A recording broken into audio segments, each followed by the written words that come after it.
mà ṣe fún àánú ńlá. Jésù mà ṣe fún ògo rẹ lórí ayé mi, o ṣé o. Jésù ṣé. Ìwọ tó pọ̀ nípa t'agbára, ìwọ tó ní gbogbo agbára lọ́wọ́. Ẹ mọ Ísírẹ́lì, o mà ṣe. Ẹ mọ Ísírẹ́lì, mo yìn ọ́. Ẹ ká dúpẹ́ lọ́wọ́ Ọlọ́run fún oore ọ̀fẹ́ yìí. Ẹ ká dúpẹ́ fún oore ọ̀fẹ́ tó rí gbà lọ́wọ́ Ọlọ́run. Somebody, let's just exalt him. Let's magnify the Lord. Ẹ ká dúpẹ́ lọ́wọ́ Ọlọ́run yìí. Jésù o ṣé o. Alágbára gíga o ṣé. Ọlọ́run mi, o mà ṣe. Ọlọ́run mi, o mà ṣe o. Ẹni tó ní mi, o mà ṣe. Ẹni tó ní mi, o mà ṣe. Ẹni tó ní mi, o mà ṣe. Dúpẹ́ lọ́wọ́ Ọlọ́run yìí, ọba tó gbà ọ́, ọba tí òjòjú tì ọ́, ọba tí òjò dẹni àgbègbè, ọba tí òjò sọnù. Gbé Ọlọ́run yìí ga sẹ́. Kábíyèsí o ṣé o. Kábíyèsí mi, o mà ṣe.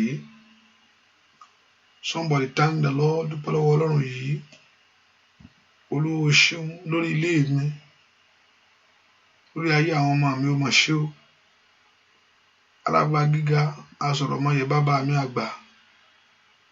Somebody exalt him right now. Dúpẹ́ lọ́wọ́ Ọlọ́run fún oore ńlá tó ṣe ní gbogbo ọ̀nà fún ọ.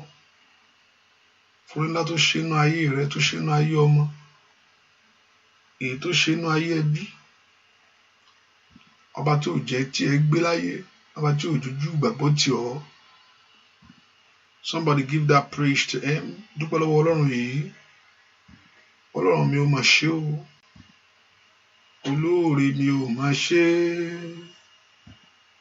Olùgbàlà ọba mi. Ènìyàn bá máa yin Jésù fún iṣẹ́ ìyanu àtòrí rẹ̀. Olóore mi, o mà ṣe. Olùgbàlà ọba mi.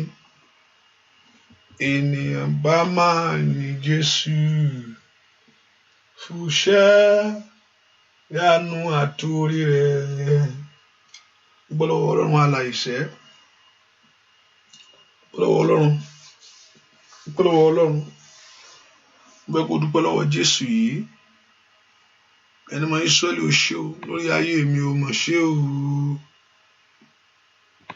Olùgbàlà ọba mi. Ènìyàn bá máa yin Jésù fún iṣẹ́ ìyanu àtòrí rẹ̀. Ẹni tó ní mi, o mà ṣe o. Olùgbàlà ọba mi. Ènìyàn bá máa yin Jésù fún iṣẹ́ ìyanu àtòrí rẹ̀. Bẹ́ẹ̀ kó gbé Ọlọ́run ga níbi tó wà yẹn. Bẹ́ẹ̀ ká yin bàbá yìí lógo fún oore rẹ̀ lórí ayé wa. Kábíyèsí o ṣé o. Dúpẹ́ ọba tí ò jẹ́ káyé ṣe ẹ̀yẹ rẹ̀. Dúpẹ́ lọ́wọ́ Ọlọ́run. Ọlọ́run o ṣé. Ẹlẹ́dàá mi, o mà ṣe. Jésù o ṣé o. Kábíyèsí, mo yìn ọ́ fún oore ńlá lórí ayé mi, oore ńlá lórí ayé àwọn ọmọ mi gbogbo. Dúpẹ́ lọ́wọ́ Ọlọ́run. Ọba tó bá mi rìnrìn àjò, ọba tí ò dojú tì mí. Dúpẹ́ lọ́wọ́ Ọlọ́run, ọba tó dúró tì ọ́, ọba tó fún oore lé ọ lọ́wọ́, ọba tó ṣàánú fún ayé rẹ. Somebody lift your voice and just exalt him. Mo fẹ́ kó gbé Ọlọ́run ga. Mo fẹ́ kó yìn. Mo fẹ́ kó yìn. Mo fẹ́ kó yìn. Mo fẹ́ kó dúpẹ́ lọ́wọ́ Ọlọ́run yìí. Jésù o ṣé o. Jésù o ṣé o. Máa dúpẹ́. Kábíyèsí. Kábíyèsí ńlá, mo yìn ọ́. Alágbára gíga, mo gbé ọ ga fún oore ọ̀fẹ́ àánú tí mo rí gbà. Ẹ kó dúpẹ́ lọ́wọ́ Ọlọ́run yìí fún oore ọ̀fẹ́ àánú tí ọmọ mi rí gbà. Fún oore ọ̀fẹ́ àánú tí mo rí gbà ní gbogbo ọ̀nà. Fún ìbùkún rẹ ní gbogbo ọ̀nà lórí ayé mi. Ọba tí ò jẹ́ ń dẹni yẹ̀yẹ́. ọba tí ò jẹ́ ń dẹ́ni ẹ̀gàn láyé.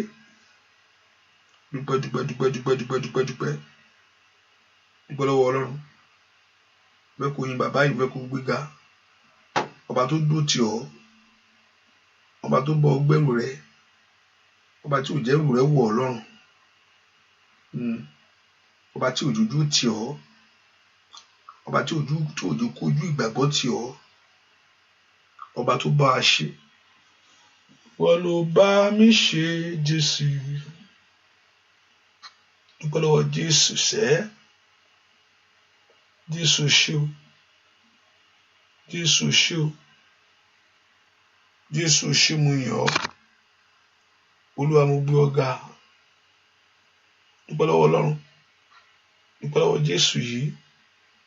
Dúpẹ́ lọ́wọ́ Ẹlẹ́dàá. Dúpẹ́ lọ́wọ́ ẹni tó ní ọ́. Olúwa o ṣeun. Olúwa o ṣeun. Ọlọ́run Ísírẹ́lì o ṣeun. Ọlọ́run mo yìn ọ́. Ọlọ́run mo gbé ọ ga. Dúpẹ́ lọ́wọ́ Ọlọ́run yìí. Bẹ́ẹ̀ kò gbé Ọlọ́run ga. Bẹ́ẹ̀ kò yin Jésù sẹ́. Bẹ́ẹ̀ kò gbé Jésù yìí ga. Olúwa mo júbà rẹ. Ìbà. Dúpẹ́. Dúpẹ́ lọ́wọ́ Ọlọ́run, ọba tó pọ̀ nípa àtàgbára. Dúpẹ́ lọ́wọ́ Jésù yìí, ọba tó forí lé ọ lọ́wọ́. Ọba tó ṣàánú fún ayé rẹ. Ọba tó ṣàánú nínú ayé ọmọ rẹ. Dúpẹ́ lọ́wọ́ Jésù, mo yìn ọ́. Jésù mo gbé ọ ga. Jésù mo yìn ọ́. Jésù mo gbé ọ ga. Jésù mo yìn ọ́. Jésù mo gbé ọ ga. Jésù mo yìn ọ́. Olùgbàlà mo gbé ọ ga. Jésù mo yìn ọ́. Ẹni mọ Ísírẹ́lì mo gbé ọ ga. Dúpẹ́ lọ́wọ́ Ọlọ́run bẹ́ẹ̀. I thank you, Lord. Father, I worship you, Lord. Father, I bless you, Lord. Father, I exalt you, God. Dúpẹ́ Jésù mo gbé ọ ga. Olúwa mo yìn ọ́. Jésù mo gbé ọ ga. Olúwa mo gbé ọ ga nílé mi. I thank you, Lord. Ọlọ́run mo yìn ọ́ fún ètò ńlá fún ayé mi. I thank you, Lord, for your grace in my life. I thank you, Lord, for your mercy in my life. Gbọ́ fún ètò rẹ fún mi. Gbọ́ fún ètò rẹ fún gbogbo ọ̀nà fún ayé mi. Gbọ́ wà bá mi ṣe. Gbọ́ lọ́wọ́ gbọ́ bá mi ṣe láṣẹ orí. Gbọ́ bá mi ṣe láṣẹ tán. Gbọ́ bá mi ṣe láṣẹ parí. Gbọ́ wà gbóhùn ẹkún mi. Gbọ́ wà dá mi lóhùn. Gbọ́ wà ṣílẹ̀kùn oríkùn mi. Dúpẹ́ lọ́wọ́ Ọlọ́run yìí. Dúpẹ́ lọ́wọ́ Jésù yìí. Jésù ṣé o. Jésù gbọ́ àdúrà lórúkọ Jésù Kristi. Olúwa wa mi nígbà wà lákòókò. Ó fẹ́ kó kíákíá kó fàdúrà ránṣẹ́ sọ́mọ ní kejì ẹ. Pápápá. Bẹ́ẹ̀ kó pọ́mọ ní kejì ẹ wọnú àdúrà o. Àdúrà ní ń gbára ò gbà o. Àdúrà ní ń gbà agbára ò gbà ó yá. Olúwa mo júbà rẹ. Ìbà. Olúwa mo júbà rẹ. Ológo dídán ẹlẹ́rù ni. Olúwa mo júbà rẹ. Ìbà Jésù. Olúwa mo júbà rẹ. Olúwa mo júbà rẹ o. Ológo dídán ẹlẹ́rù ni. Olúwa mo júbà rẹ. Óyá. Olúwa mo júbà rẹ. Ìbà. Olúwa mo júbà rẹ o. Ológo dídán ẹlẹ́rù ni. Olúwa mo júbà rẹ. Ìbà Jésù. Olúwa mo júbà rẹ. Bàbá mi. Olúwa mo júbà rẹ o. Ológo dídán ẹlẹ́rù ni. Olúwa mo júbà rẹ. Alágbára gíga o. Ṣé ọba tó tó bẹ́ẹ̀. Kábíyèsí ni o. Alágbára. Ológo dídán. Olúwa mo júbà rẹ. Ìbà.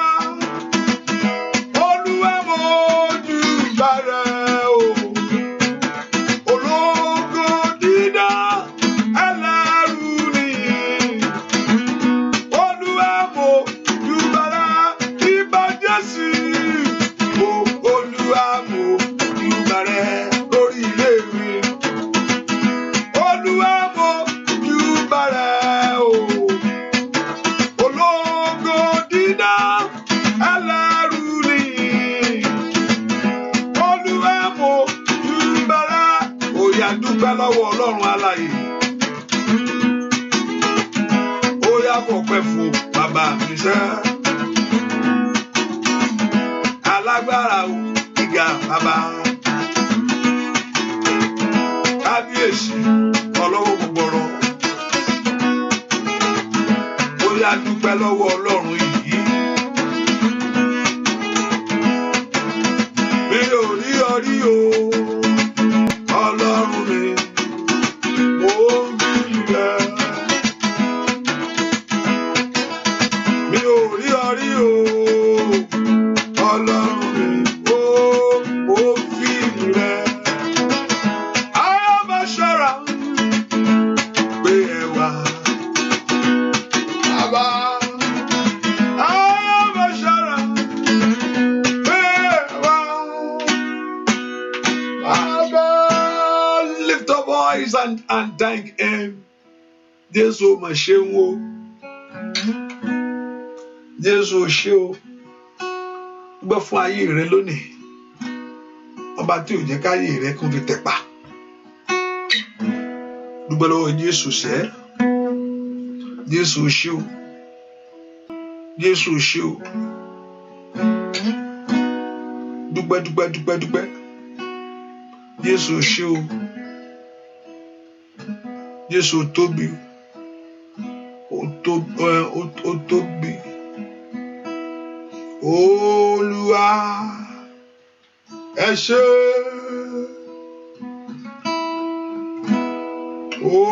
Olúwa ẹ ṣé.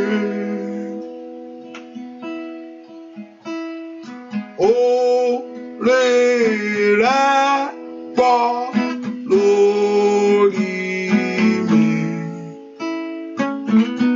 Olúwa ẹ ṣé. Olúwa ẹ ṣé.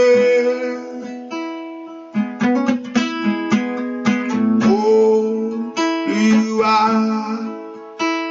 ẹ ṣé. Oore rẹ̀ pọ̀ láyé mi. Olúwa ẹ ṣé. Oore rẹ̀ pọ̀ lórí mi. Olúwa ẹ ṣé. Dúpẹ́ lọ́wọ́ Ọlọ́run ọba tó pọ̀, orí rẹ̀ pọ̀ lórí ayé rẹ̀ ni. Orí rẹ̀ pọ̀ lórí ayé ọmọ mi. Ọba tó pọ̀ nígbà tágbára ò ṣe. Ọba tó gbogbo agbára lọ́wọ́ mà ṣe. Ọba tó ní gbogbo èèyàn lọ́wọ́ ò ṣe. Kábíyèsí mi bàbá ò mà ṣe. Gbogbo àdúrà láì lórúkọ Jésù Kristi. Olúwa wa ẹ ká sọ fún Ọlọ́run. Gbogbo ẹ̀ṣẹ̀ mi gbogbo èyí tí ò ń jẹ́ rí ọ. Gbogbo ẹ̀ṣẹ̀ mi gbogbo èyí tí ò ń jẹ́ fi ọwọ́ àánú rẹ gbà mí. Gbogbo ẹ̀ṣẹ̀ mi gbogbo èyí tí ò ń jẹ́ kí n rí ọ. Olúwa dáríjì. Ẹ kó porúkọ Jésù dáadáa.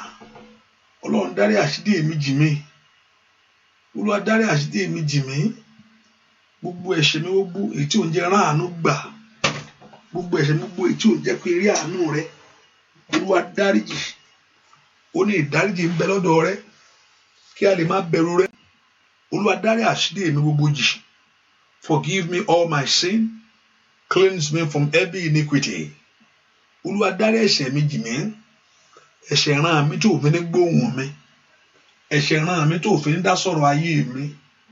Ẹ̀ṣẹ̀ tó fi ní fọwọ́ àánú gbà mí. Ẹ kó porúkọ Jésù. Olúwa dáríjì. Olúwa dárí àṣídì èmi jì mí. Ask the Lord to forgive all your sin. Ask the Lord to cleanse you. Ask the Lord to purify your heart. Ask the Lord to sanctify you. Olúwa dáríjì mí. Orúkọ Jésù jẹ́ n rí àánú gbà. Orúkọ Jésù dáadáa. Olúwa jẹ́ n rí àánú ńlá rẹ gbà. Orúkọ Jésù. Olúwa jẹ́ n rí àánú ńlá rẹ gbà. Orúkọ Jésù. Olúwa jẹ́ kí n rí àánú ńlá rẹ gbà. àánú Ọlọ́run tọ̀ ayé mi wá. Let your mercy locate me. Let your mercy find me. Orúkọ Jésù jẹ́ rán àánú gbà. Olúwa jẹ́ rán àánú ńlá gbà. Àánú Ọlọ́run wá ayé mi wá o.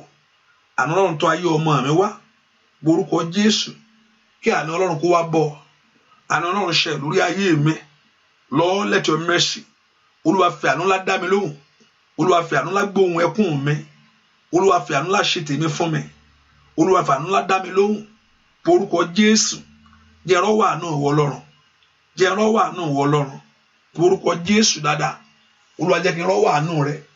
Orúkọ Jésù. Olúwa jẹ́ kí n rọ́wọ́ àánú rẹ. Orúkọ Jésù. Olúwa jẹ́ kí n rọ́wọ́ àánú rẹ. Ọwọ́ àánú rẹ tọ̀ mí wá. Orúkọ Jésù dáadáa. Ọwọ́ àánú Ọlọ́run kó tọ̀ ayé rẹ wá. Ọwọ́ àánú Ọlọ́run kó tọ̀ iṣẹ́ rẹ wá. Ọwọ́ àánú Ọlọ́run kó tọ̀ ayé ọmọ rẹ wá. Olúwa fọwọ́ àánú rẹ gbà mí. Olúwa fọwọ́ àánú ńlá rẹ gbà mí. Olúwa fọwọ́ àánú rẹ gbà mí. Orúkọ Jésù dáadáa bí tó wà. Olúwa fọwọ́ àánú ńlá rẹ gbà mí. Ọlọ́run ńlá ni kó pe Jésù. Olúwa fọwọ́ àánú rẹ kó mi yọ lọ́wọ́ ewu gbogbo, lọ́wọ́ ewu tí ń jẹ ayé ẹni ní orúkọ Jésù, lọ́wọ́ ewu tí ń dènà ayé ẹni. Olúwa fọwọ́ àánú rẹ gbà mí. Ọlọ́run ńlá ni kó gbàdúrà orúkọ Jésù dáadáa. Ọwọ́ àánú Ọlọ́run máa bọ̀ wá lórí iṣẹ́ mi.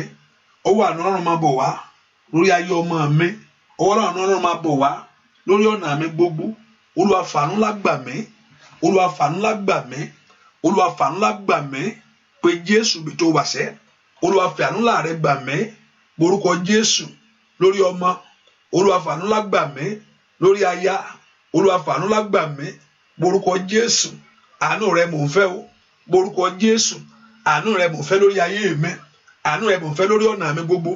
Orúkọ Jésù ọwọ́ àánú ńlá lórúkọ Jésù máa bọ̀ lórí mi lónìí. Ní orúkọ Jésù ní gbogbo ọ̀nà ọwọ́ àánú Ọlọ́run tọ̀ ayé mi wá. Ní orúkọ Jésù ọwọ́ àánú tí ń wá ayé ẹni rí. Ọwọ́ àánú tó ń dá ògo padà. Ní orúkọ Jésù ọwọ́ àánú tó fi fún ọ ṣe láyé èyí tí wàá fi rí tiẹ̀ mú. Ọwọ́ àánú láti fi ṣe rere èyí tí fi jẹ́ èèyàn óyá èyí tó fi lè fọhùn jáde. Ní orúkọ Jésù ọwọ́ àánú Ọlọ́run máa bọ̀ lórí ọ̀rọ̀ mi o. Ọwọ́ àánú Ọlọ́run máa bọ̀ lórí ayé mi o. Ọwọ́ àánú Ọlọ́run máa bọ̀ lórí iṣẹ́ mi. The hand of God's mercy upon your life. The hand of God's mercy in your home. The hands of God's mercy in your family. Orúkọ Jésù dáadáa. Ọwọ́ àánú Ọlọ́run máa bọ̀ lórí ayé mi. Orúkọ Jésù dáadáa. Ọwọ́ àánú Ọlọ́run ní orúkọ Jésù wá tèmi rí fún mi. Gbọ́ àdúrà lórúkọ Jésù Kristi. Olúwa wa ohun tó dára pé kíyàn gbádùn ayé. Kíyàn tó fi ìjọba Ọlọ́run ṣèrè jẹ. Àwọn kan jẹ́ bẹ́ẹ̀ o. Kò yẹ pé yàn jẹ́ Kristẹni kíyàn di manka. No. Kíyàn tó jẹ́ Kristẹni kíyàn tó gbé torí Kristẹni ọ̀pọ̀lọpọ̀ ẹlòmíì. Mi sọ pé yàn maybe I will not. I just mo fẹ́ wo kẹ́gbọ́n. Pé yàn jẹ́ Kristẹni don't mean that you are not of the word, but you are in the word. But you are not of the word. But you are in the word. And in the word there are many things that they are doing that also, because you are in the word, that also you have to be part of it. That you have to live the life. You have to work. You have to eat. You have to live in the house. In the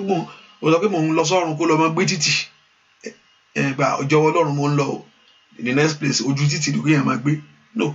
Láti gbélé, láti gun mọ́tò, láti lọ́mọ, láti lọ́kọ, you are not of the word, but you have to do things nǹkan tó ń ṣẹlẹ̀ in a godly way, so dọ́ kó wá ṣe rere kí ayé ẹ̀ wá rí tiẹ̀ ṣe ń bẹ̀.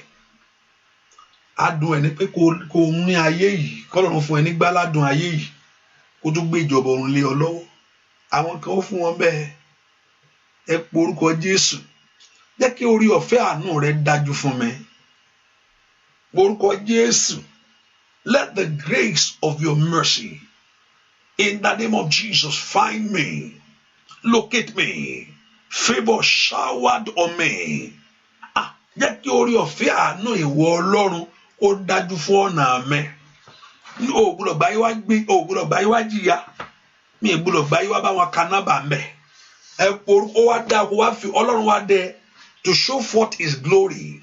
to show forth, láti fi ògo rẹ̀ hàn ni, láti fi ògo rẹ̀ hàn, láti wá jọba ni lórí Sátánì àtàwọn ọmọ ogun rẹ̀.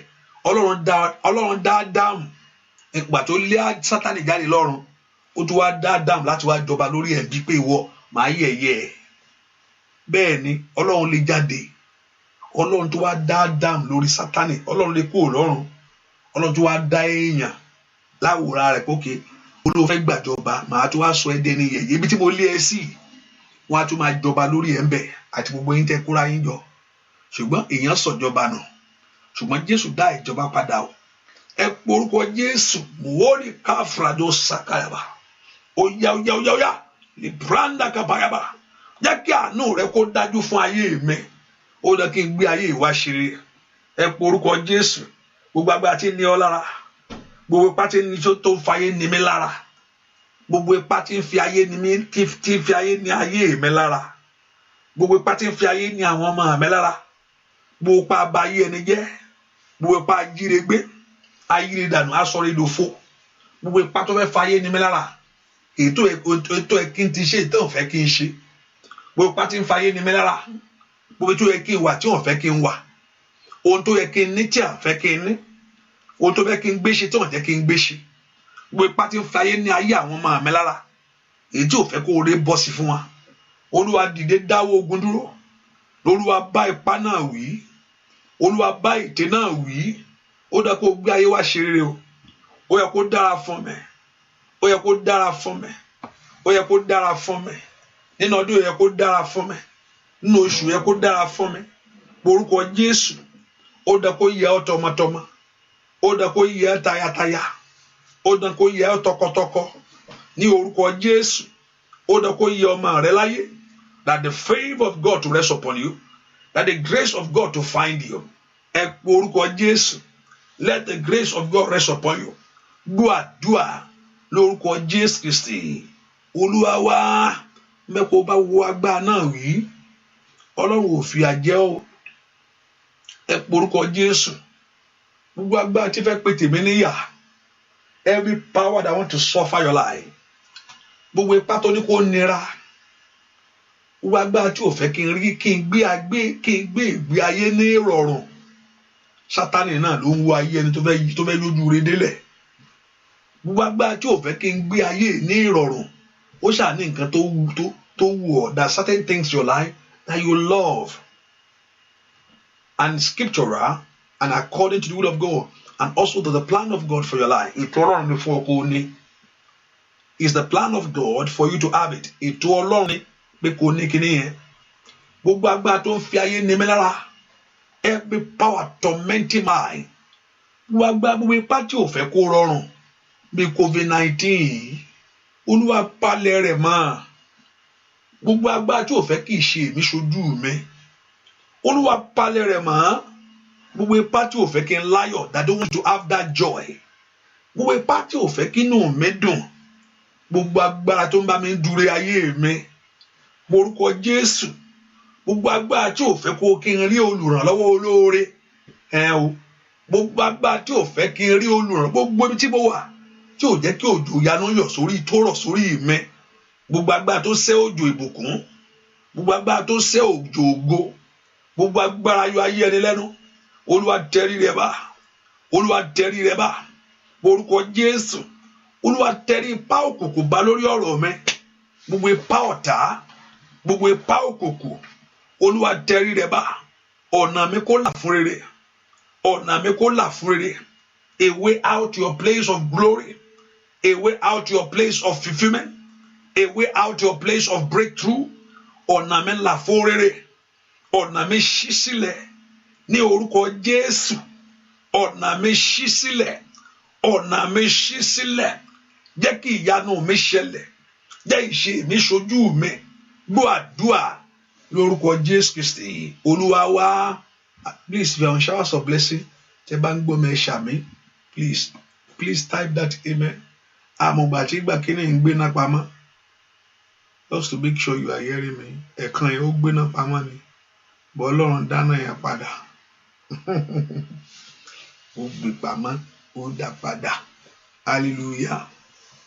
So just make sure that I know that it is working, I don't know why it's acting like that, but what can we do? Hallelujah. And let me see the other side. And please, those on the radio also, they are listening to me too. And on the radio, okay. And also you can listen to it. If one is acting up, you can use, there are many areas many places you can listen. Showers of Blessing, Akukwayomi. You can go on Tune In to listen to it. You can go on Showers of Blessing Radio and Akukwayomi Radio also. And also you can listen through YouTube, Facebook. So if one is acting or the phone line, I think for those in Europe or something like that, I think there's one time I have a number for Europe people, and I think someone that told me that maybe I should look for that number again. There's one line that I have before, one prayer line number that is for people in Europe, especially I think London or anywhere where you are. So I use it. I think I need to look into it again and see it. So in case I go in sorry call papa everybody will listen. Hallelujah. Ẹ porúkọ Jésù. Ẹ sọ fún Ọlọ́run. Ọlọ́run ṣe mí lóore ńlá. Porúkọ Jésù dáadáa. Olúwa ṣe mí lóore ńlá kọ́dún yìí tó parí. Olúwa ṣe mí lóore ńlá kọ́dún yìí tó parí. Olúwa ṣe mí lóore ńlá kí ọdún yìí tó parí.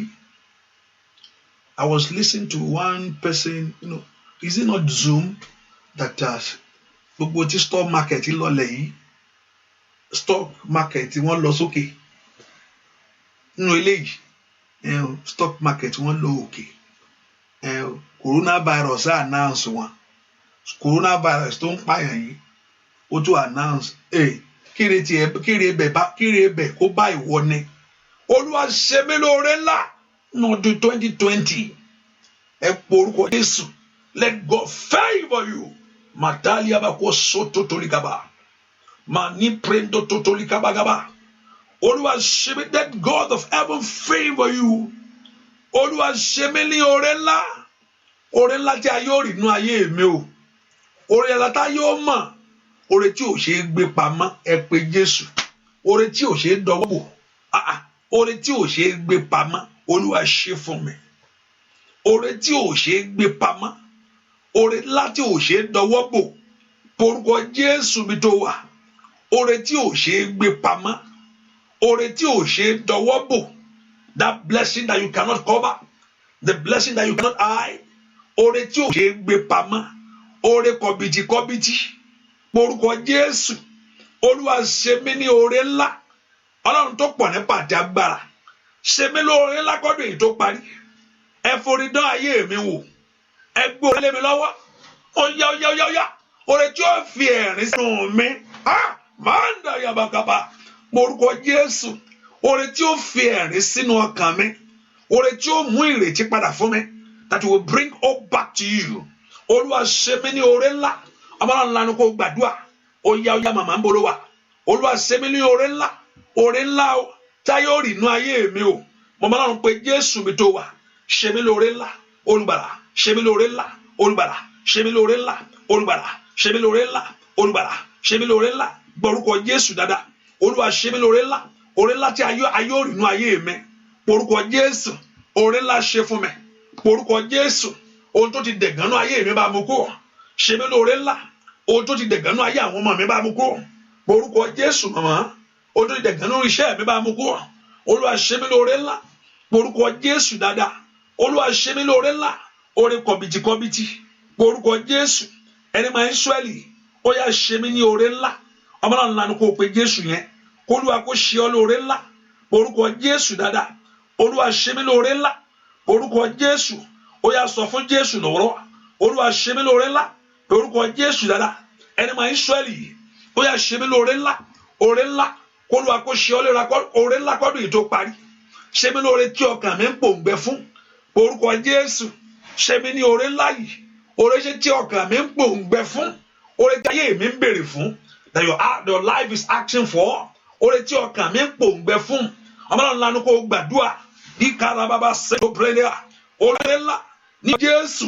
Olúwa ṣe mí ní oore ńlá lọ́dún yìí, nínú ọdún yìí ṣe mí lóore ńlá, ṣe ọmọ mi lóore ńlá, ṣe ọkọ mi lóore ńlá. Gbọ́ àdúrà lórúkọ Jésù Kristi Olúwa wá. Àǹtí po orúkọ Jésù dáadáa. Ọlọ́run fi 2020 ṣe ìgbédìde ayé mi. Ọlọ́run fi 2020 fi ṣe ìgbédìde ayé àwọn ọmọ mi. Olúwa fi 2020, use this 2020 for my lifting up. Olúwa fi 2020 láti inú oṣù fi ṣe ìgbédìde ayé mi. 20 jẹ́ kí mi mọ̀ fún rere. Jẹ́ kí 2020 jẹ́ kí èmi yìí kí n mọ̀ fún rere. Olúwa fi 2020 jẹ́ kí mi mọ̀ 2020 o fún rere. Orúkọ Jésù mi tó wà, ó yá jẹ́ kí n mọ̀ 2020 fún àṣeyọrí. Ohun tó bá pè fún ara rẹ̀ ní òrì, ohun tó bá pè fún ara rẹ̀ ní ó jẹ́ mọ̀ fún rere. Let me know it for good. Let me know it for great things. 2020 ẹ̀yin ogun ọ̀run o, ẹ jẹ́ mọ̀ fún rere. Ẹ gbé ńlá lé mi lọ́wọ́, ẹ gbé ńlá lé mi lọ́wọ́, ẹ gbé ńlá lé mi lọ́wọ́. Mi gbọ́dọ̀ sunkún nú ẹ̀, mi gbọ́dọ̀ bànújẹ́ nú ẹ̀. Ẹ ṣe tèmi fún mi. Màtótótó líkèrè bàgàbà. Oya. Orúkọ Jésù, orúkọ Jésù. 2020 gbọ́ àdúrà lórúkọ Jésù Kristi Olúwa wa. Àmín. You just please, you don't mind the tone of this, because you are, COVID-19 able to tune digital, I love this. The string is not working, so it sounds somehow. So store will actually replace but by very soon, so I don't know how it sounds here. I don't know. Hallelujah. But I myself, I know it's not sounding good. Jina rere, jina rere, jina rere, jina rere, jina rere.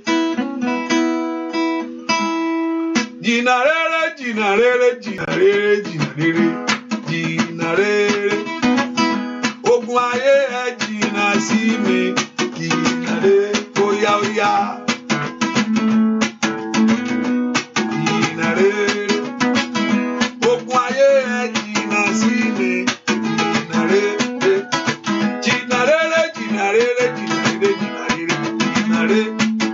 Oya, jina rere. Àṣetì.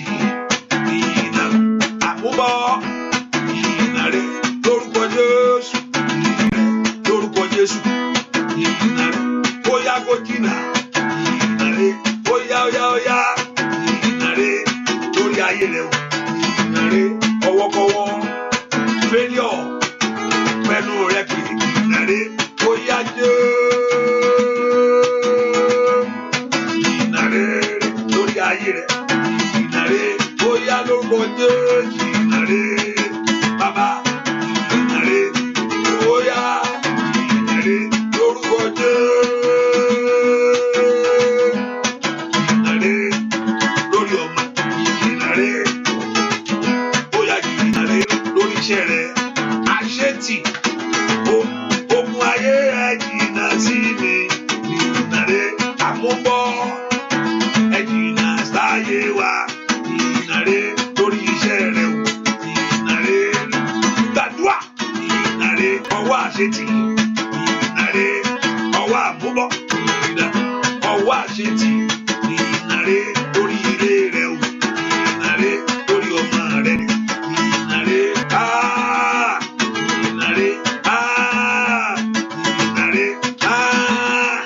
ìyìnàrè lórí ilé rẹ̀ o ìyìnàrè dáadáa ìyìnàrè àsìkèlébò ìyìnàrè ó jìnnà sẹ́ ìyìnàrè lórí ilé rẹ̀ o.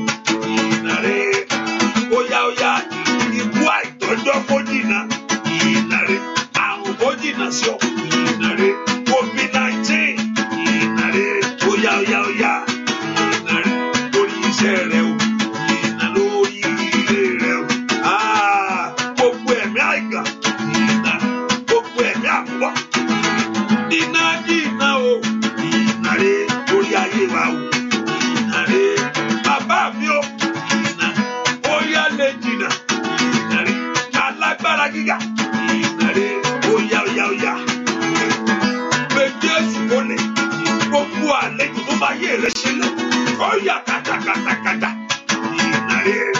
Oya. Gbogbo ẹ̀mí kẹ́mí. Ìyìnà rere lórí iṣẹ́ rẹ̀ o. Gbogbo alágbára tí ò fẹ́ fàyè gbà ọ́. Ìtàtà tó tó yẹ kábàkábà. Oya lórúkọ Jésù. Oya yìí rẹ̀. Oya kọ́ gbogbo. Ìyìnà lórí iṣẹ́ rẹ̀ o. Ìyìnà rere lórí ilé rẹ̀ o. Oya ìjìnà sẹ́ o. Oya. Jìnà rere. Oya. Àmúgbàgbọ́ jìnà. Àdúrà ló ń gbà nílé dọ́bọ̀. Ikú àìkọjọ. Ikú àìrùn tí ń ṣayé ẹni. Gbogbo ọwọ́ tí ń dá ayé ẹni padà. Oya. Jìnà rere lórí iṣẹ́ rẹ̀. Jìnà rere. Oya. Ó gbúdọ̀ gbà fún ogun yẹn. Ó dẹ gbọ́dọ̀ ogun ìtẹ̀mọ́lẹ̀ o. Ní orúkọ Jésù. Ó dẹ gbọ́dọ̀ ogun ìgbàgbé. Lórúkọ Jésù. Gbogbo ọwọ́ tí yọ lẹ́nu kó jáde. Ó yá lórúkọ Jésù. Ó gbúdọ̀ bá ilé lọ. Ìyìnà rere bàbá mi. Ìyìnà rere anda yagada. Manso toto legede. Ribadu kopo yaba. Jìnà rere lórí ayé mi.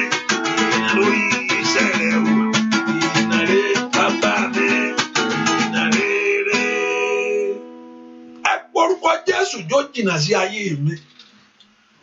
Mo gbọ́ story. I was just looking at it after this prayer. I don't know whether it's true. 106 COVID-19 gbilagbeti 106 mama wọ́n ní COVID-19 mama yẹn ti lo overtime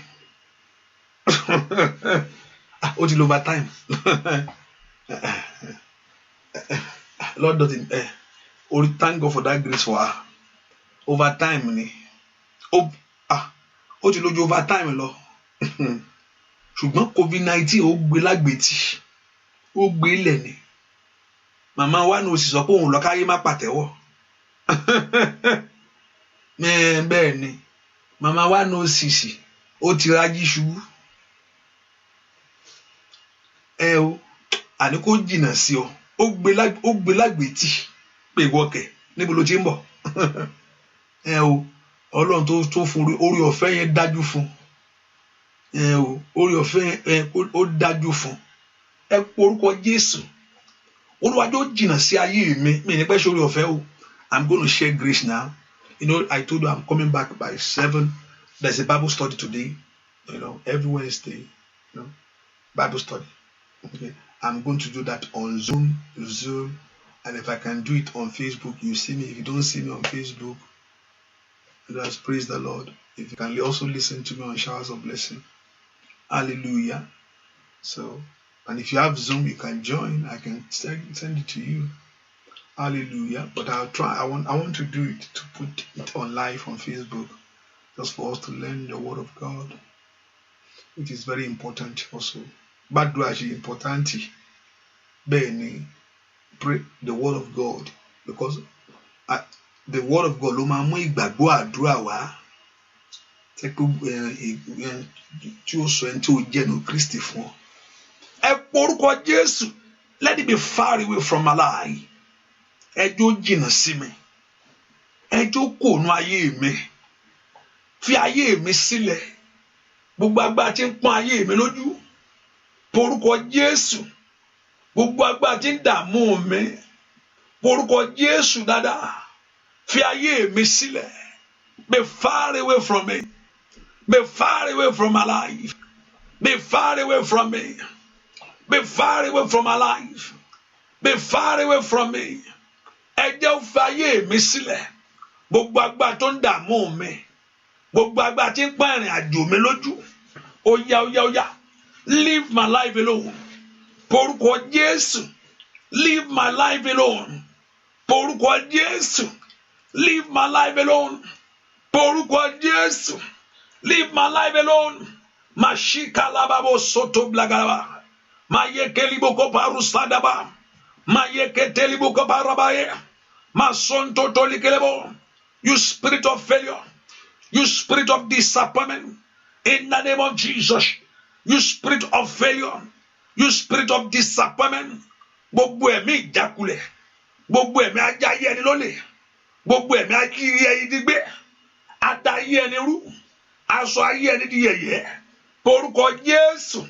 That spirit tormenting my life. Gbogbo agbá tí ń bá ayé mi fẹ́ra. Ẹ fa ayé mi lẹ̀. Leave my life alone. In Jesus' name we pray. Amen. I see somebody you asking about oyin. Nípa oyin. You're not tea. Hallelujah. Mo kàn sọ̀rọ̀ briefly lórí ẹ̀ last time tí mo sọ̀rọ̀ yẹn àbí. Mo kàn rán yan tí ní àbí. Okay. Gbàdúrà sí náà kò sí problem. And also the ID for the Zoom, if you have Zoom, my show of anything I'm going to pray. Hallelujah. If you have Zoom, let me look at it. I think I should put it out there. I don't know why I can't put it out there. The Zoom ID. Because I can do that later on. Ẹ porúkọ Jésù. Olúwa fọwọ́ gbà fà mí jáde. Olúwa jẹ́ kí n kó ní ipò tí mo wà láyé yìí. Lord, bring me out of this very position. Gbogbo táyé dàbò mí. Gbogbo tí ayé kọ́ tó kàn fi yí mi ká. Olúwa mú mi jáde ní ipò tí mo wà yìí. I want to come out of this very position. Ẹ̀yin ogun ọ̀run ẹ mú mi jáde ní ipò tí mo wà láyé yìí. Ẹ kò porúkọ Jésù. Kí ogun ọ̀run kó fọ̀ ọ́ jáde níbi tó wà yìí. Ẹ mú mi bọ́ lọ́wọ́ ipò tí mo wà yìí o. Bring my life out of this position. Gbogbo ohun tí ayé kọ́ yí mi ká. Bí ilé onípáànù. Gbogbo ohun tí ayé fi yí ọ ká. Ọ̀run wó lulẹ̀. Ọ̀run wó lulẹ̀. Ọ̀run wó lulẹ̀. Ọ̀run wó ohun tí ayé odi tí ayé máa yí mi ká. Every wall that surround you like a wall of Jericho. Èyí tó dàbí ògiri Jericho. Olúwa jọ̀ọ́ wó lulẹ̀. Gbogbo ìpìlẹ̀ òkùnkùn Olúwa fàtú. Gbogbo ìpìlẹ̀ òkùnkùn Olúwa fàtú. Ohun tá fi pè ìrìn àjò tó fi pínlẹ̀ ìrìn àjò mi. Èyí tí ò jẹ́ kí n rí ohun rere máa lé. Màkàlì Paul Saida. Ohun tá fi pínlẹ̀ ayé rẹ o. Èyí tí ò jẹ́ kí ohun rere máa lé. Wọ́n fi èpè pele ayé Jábésì ọmọ ìbànújẹ́ ni ìwọ o ohun tó sì rí ni ìbànújẹ́ ṣùgbọ́n Ọlọ́run pé eléyìí tó fi pele ẹ̀mí Olúwa fàyà ohun táyé fi pele ìrìn àjò mi o ohun táyé fi pele ìgbéyàwó rẹ ohun táyé fi pele ìrìn àjò rẹ sẹ́ ohun tí ò ń ṣe ti Ọlọ́run mẹ́ every faulty foundation destroy it, oh God. In Jesus' name we pray. My Zoom ID is 447-955-9237. The Zoom ID is 447-955-9237. I think I need to look into this Zoom a little bit. I'm she was a portion jamisi, I do a jara missing umbe. Hallelujah. So I will look and yesterday I was trying to see that I can link it with the app that we have here, and it works. But the only thing, the issue is that the machine that we are using is not powerful enough. It's not really strong. That's why we're seeing this thing is breaking. We need the bigger one, what to require from Eli to require from láti lo app is above 7 series, 8 series. So we are using 5. So we need something bigger. I think that it's not the internet. I have a good internet. I've tested the internet, but the name that is the CPU, for those that are good in computer, the CPU is low. Woman take more CPU high. And so that's why you see it breaking up. So I have to close.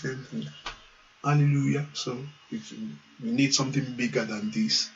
that will make everything smooth. Hallelujah. Hallelujah. So we can, that's my my Zoom ID. So I'll be on by live by 7, and anytime you can use this. And also mo tẹ̀lé máa bóyá lẹ́kọ̀ọ̀kan mo lè fi pé àdúrà kí n tẹ̀lé ojú yín. It's okay. Maybe it's going to be something special that will send it out. Not okay, but if I have a special prayer, okay. At least one sọ pé lè gba 90 èèyàn bẹ́ẹ̀. So okay, let's see. We're going to work something out on this. Hallelujah. So those that have that Zoom, I'll call it in and everybody join. So I see you. Amen. Ìyanu àṣẹlẹ̀ gbogbo ẹ̀ náà fi dáná náà fi ń wá nǹkan gbénú ni ẹ porúkọ Jésù ọ̀nà àbáyọ mẹ́la kíákíá ẹ porúkọ Jésù dáadáa ọ̀nà àṣeyọrí mẹ́la porúkọ Jésù ọ̀nà àbáyọ mẹ́la kí ọdún yìí tó parí. Ask the Lord Jehovah God to make a way out for your life in this year. Lord, make a way out for me in this very year. Orúkọ Jésù, make a way out for me in this very year. Ọ̀nà àbáyọ lé mi là. Orúkọ Jésù, ọ̀nà àbáyọ ọmọ mi là. Ọ̀nà àbáyọ ọmọ mi là. Ọ̀nà àbáyọ lé mi là. Ọ̀nà àbáyọ mi là. Orúkọ Jésù, a way out for me. Ọ̀nà àbáyọ mi là. Somebody pray to God. Ọ̀nà àbáyọ mi là. Ẹgbẹ́ ńlá lé mi lọ́wọ́. Ẹgbẹ́ ńlá lé mi lọ́wọ́. Ọ̀nà àbáyọ mi là. A way out for your life. Ọ̀nà àbáyọ rẹ là. Kó là.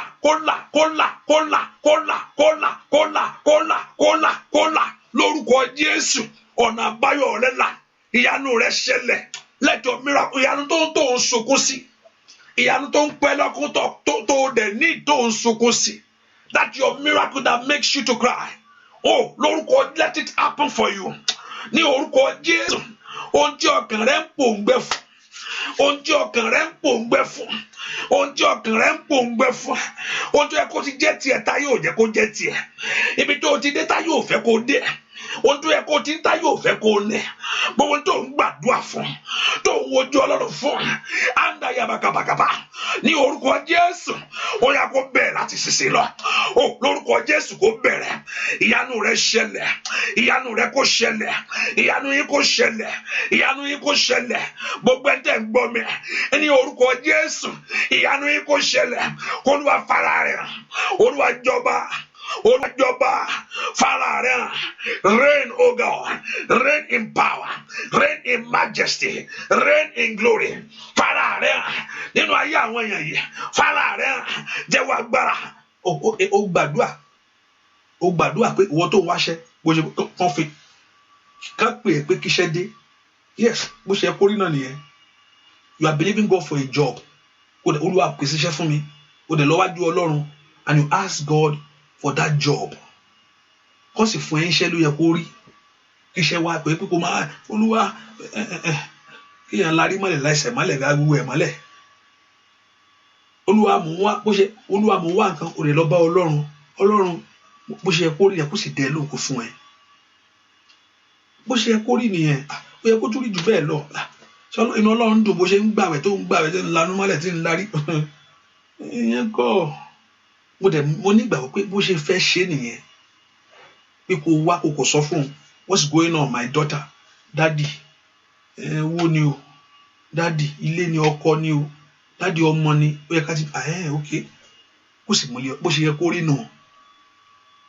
Bó ṣe yẹ kó rí ni o. That's how it's supposed to be.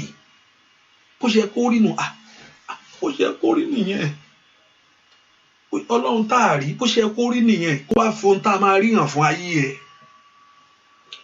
You don't see him, that God of heaven, to perform that what people will see. You are talking to God, but people should see his power in your life. Paul said, I'm not here just to preach a word, but I'm here to demonstrate the power of God. Jésù náà mọ̀ di tó fi lọ káàkiri láti fi ìyanu hàn lórúkọ Jésù. Mo sọnù àgbà that day. Remember our text this morning concerning Zerubbabel, that for them that they may know that you are God.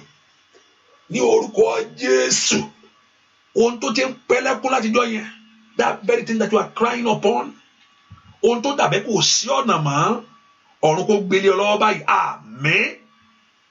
Ẹyẹ rí ìyanu gbà, Olúwa kó ṣe yín lóore ńlá o, bẹ́ẹ̀ ni ó sì rí. Bẹ́ẹ̀ ni ó sì rí, láì lórúkọ Jésù Kristi, Olúwa wa, àmín, àmín, àmín lórúkọ Jésù. Mo fẹ́ kí ẹnìkan kó kí hallelujah dáadáa. Mo fẹ́ kí ẹnìkan kó kí hallelujah yẹn dáadáa. Mo fẹ́ kó kí hallelujah dáadáa. Mo fẹ́ kó kí hallelujah dáadáa. Mo fẹ́ kí ẹnìkan kó kí hallelujah dáadáa. Kí hallelujah dáadáa. Kí hallelujah dáadáa. Kí hallelujah dáadáa. Tó bá ní kó ṣe nǹkan méjì yẹn lọ, wàá máa ṣe lọ. Ẹlẹ́mìí tó bá ní kó gbẹ́bọ lórí yóò gbé o. Mo ní hallelujah lásán, mo ní kó kí o. Kí hallelujah dáadáa. Ó yá ó yá ó yá. Kò bá wẹ̀ jẹ́ kọ́. Kí hallelujah dáadáa. Kí dáadáa. Oh man, the dovin ke moniko ke praise the Lord. Loso praise the Lord. Praise the Lord. Praise the Lord. Praise the Lord. Praise the Lord. Praise the Lord. Praise the Lord. Praise the Lord. Praise the Lord. Praise be the Lord. Praise be the Lord. Praise be the Lord. Praise be the Lord. Praise be the Lord. Praise be the Lord. Praise be to the Lord. Praise be to the Lord. Praise be to the Lord. Hallelujah, hallelujah, hallelujah. Praise be to the Lord. Praise be to the Lord. Praise be. Hallelujah. Praise be to the Lord. Thank you, my Father. In Jesus' name we pray. Amen. Hallelujah. Thank you, Jesus. What about you? Maybe I should. Okay, maybe so far you. I really may feel mention much because I know, because I don't want to let people to rush to the store, begin to get to when you come. Hallelujah. So far you remind me. I remember Moranthe, but so far you believe it, and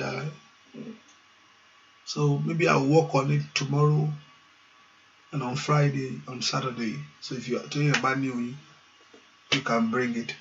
So I'll work on it, pray to it, for it. Hallelujah. And you believe it, you get the miracle.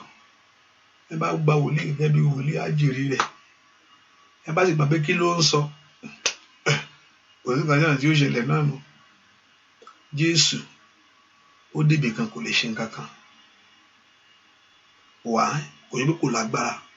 Because ìgbàgbọ́ ò sí that will activate the miracle. Kò sì lè ṣe nǹkan kan. Ilé tó fẹ́ ṣe nǹkan fún ó mú kúrò láàrin wọn. Ó mú lọ pé ṣé o gbàgbọ́? Mo gbàgbọ́, ó yá lájú rẹ̀. Hallelujah. So faith is the one that activates. Mo gbàgbọ́. Mo gbà ń tán ní mo sọ pé gbogbo kan náà ní kí èèyàn náà gbàgbọ́ o. Bí ní kẹ́ wádìí ohun gbogbo náà o. Orí ẹlòmíì nǹkan mìíràn tí wọ́n á sọ fún ẹlòmíì pé kó ṣe báyìí. Àbọ̀ dẹ̀ ní kẹ́ lọ ṣe. Bẹ́ẹ̀ ni wọ́n ní kí n lọ ṣe. Báwo lẹ fẹ́ ṣe? Mo ń wò bóyá màá ṣe. Kí lẹ wí? Mo ń wò bóyá màá ṣe kí ni? Màá ṣe. Ẹ ń wò ni àbí ẹ̀ ní ṣe? Ẹ ń wò àbẹ́ ẹ̀. Kí lẹ ń sọ yìí? Wọ́n ní ó ti pẹ́ náà tí mo ti mo ṣàn wá gbogbo ọ̀nà náà ni. Wà dọ́dọ̀ Jésù yóò bọ̀ ṣe. Lórúkọ Jésù, ohun tó ń bọ̀ lẹ́rù, ohun tó ń bọ̀ láyọ̀ jẹ́, ó parẹ́ látòní lọ. Ọlọ́run ya omi ìsúnmọ́, oore ọ̀fẹ́ rẹ kó dájú fún wọn. Àwọn èèyàn yìí kó ríre o. Ẹ ráàánú gbà. Let God favor you. Let God crown you. Let God bless you. Thank you, my Father. In Jesus' name we pray. Amen. Amen. Amen. In Jesus' name. God bless you. See you by God's grace. See you tomorrow. Yes. See you today again on the Bible study. If I can live it on Facebook, I will try that. Well, try it, but in the Sunday school, I love people to contribute. Man, like how you sorrow. So you can call, you can say something, that's why, So, but I'm trying to give my ID for Zoom. I think I need to be use my Dawali Zoom, Hallelujah. I know what to do.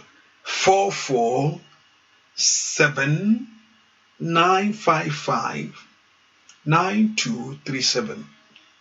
44. You can keep it. Maybe one day I'll just say some people meet me on Somali.